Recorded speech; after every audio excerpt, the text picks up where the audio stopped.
Hi, everybody. Today we will go through a short presentation summarizing our strategic analysis on Electronic Arts. EA is a leader in the digital entertainment sector. With a user base of over 300 million, EA is dedicated to the development of creative gaming solutions, which they sell through digital and retail distribution channels.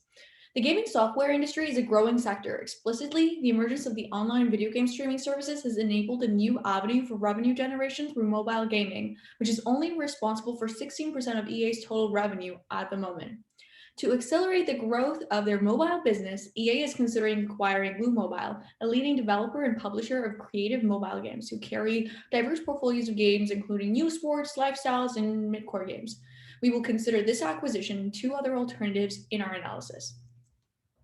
So the first possible alternative to consider is the status quo and going through with the acquisition of Blue Mobile. This alternative would overall serve as a catalyst to growth and scalable expansion of the mobile gaming industry.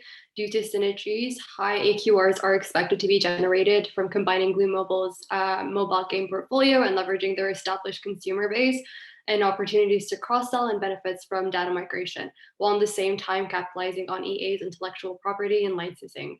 Benefits also encompass avoiding haggling costs and minimizing transaction costs from supplier renegotiations and surge costs associated with onboarding of new specialized workers.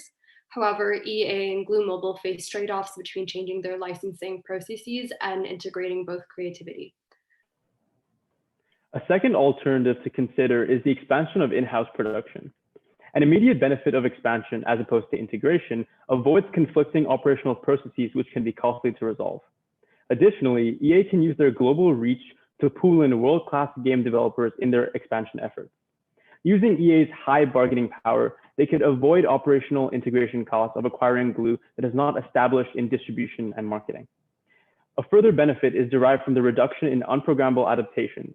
Each game is different, so haggling costs associated with the continuous renegotiation of contracts can add up if developers are not on a permanent contract. However, an argument for the acquisition instead of in-house production is that because games are unique, they require commitment through the life's project. It's easier to integrate Blue's expertise in the mobile market, aligned with EA's goals, avoiding market haggling costs from EA's end, where no dominant design is established and R&D costs are high. We can see here that the in-house production has potential benefits, but the drawbacks can include high transaction opportunity and search costs.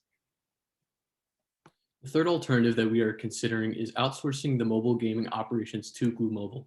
So the benefits of outsourcing allow for EA to access the expertise and insights into the mobile gaming industry that Blue Mobile has, while also avoiding some of the main costs of not outsourcing and instead merging or producing in-house. And these include bureaucratic and influence costs, while furthermore cutting the wastage of resources that is crucial for a firm of this size. For the drawback, assuming incomplete contracts, outsourcing to Blue Mobile could potentially result in frequent haggling, inefficient bargaining, and contract renegotiations. For EA, unprogrammed adaptations are common, with different games due to varied target audiences and development processes. As a result, outsourcing may be useful for specialized operations, but not for game development that varies from project to project. Due to this relationship, EA runs the risk of divulging crucial intellectual property, which can be stolen or duplicate, hence presents future legal costs. As property rights of assets get split in outsourcing, EA and Blue Mobile may not be able to make surplus maximizing decisions. In terms of our overall conclusion and recommendation, we looked at it from 5 perspectives. First of all, the AQR, the transaction costs, haggling costs, ease of implementation, and the knowledge resources. We see that in terms of AQR, acquiring is the best way to go. In terms of transaction costs, expanding in-house or outsourced mobile production, outsourcing production is the best way to go. And in terms of ease of implementation, outsourcing is by far the best strategy. When it comes to knowledge resources, the expanding in-house and acquisitions are the best route. Whereas when it comes to haggling costs, the acquisition is by far the ideal way to go about it. So overall, we believe that EA should proceed with the acquisition of Blue Mobile as part of its strategy into expanding into mobile gaming. And we think that that is the option that maximizes their surplus and also maximizes their opportunities. Thank you so much for listening to us and for taking the time out.